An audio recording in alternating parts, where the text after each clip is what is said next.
खराब रस्ते, पाणी टंचाई, अनियमित कचरा उठाव, सांडपाणी निर्गतीकरणाचा अभाव, बंद असलेले पथदिवे अशा विविध नागरी समस्यांकडे महापालिकेचं लक्ष वेधत आज मंगळवार पेठेतील पोवार गल्ली परिसरातील महिला रस्त्यावर उतरल्या. या परिसरातील नागरी समस्यांकडे वारंवार लक्ष वेधून सुद्धा महापालिका प्रशासन त्याकडे दुर्लक्ष करत असल्यानं आज रक्षाबंधना दिवशीच रस्त्यावर उतरत महिलांनी प्रशासनाच्या नाकर्तेपणाबद्दल संताप व्यक्त केला. आमच्या इथल्या या गल्लीत 14 वर्ष झाली रस्त्यांचं काम नाहीये, गटरींचं काम नाहीये, ड्रेनेजची पाईपलाईन खराब झाली आहे. इकडे 14 वर्ष कोणीही फिरकून बघायला आलेलं नाहीये. त्यामुळे सणासुदीचं आम्हाला रस्त्यावर यायची पाळी आलेली आहे. त्यामुळे कसं महानगरपालिकेनं इकडं लक्ष द्यावं आणि वेळेवर कामं करून द्यावीत आम्हाला. गटरी तरी खूप वारंवार तटतात, रात्रीची भटकी कुत्री फिरतात, लाईट डांबावर एक एकदा नसते, याकडे कुणाचंही लक्ष नाहीये. भागात भटकी कुत्री प्रमाण खूप वाढलेलं आहे आणि ड्रेनेजचं काम अजिबात केलेलं नाही. सगळ्यांनी तक्रार केली तरी पण कोण लक्ष घालत नाही.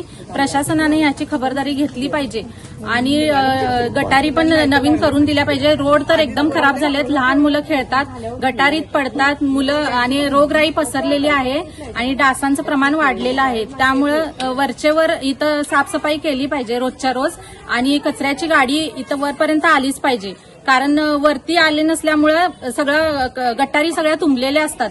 कचरा कोणी काढायला येत नाही, रोजच्या रोज बायका येत नाहीत इथं काढायला आणि इथं लहान मुलं खेळतात. त्यामुळे त्यांची खबरदारी ते सगळं तुमच्या हातात आहे. आता मुलांची आमची जबाबदारी तुमच्या हातात आहे, कारण रोगराई जास्त पसरलेली आहे इथं.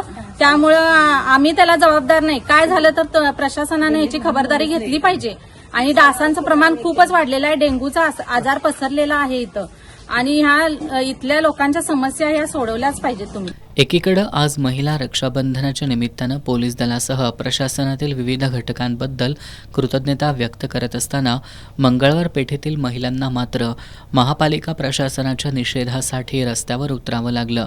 महापालिका प्रशासनानं याचा गांभीर्यानं विचार करणं गरजेचं आहे.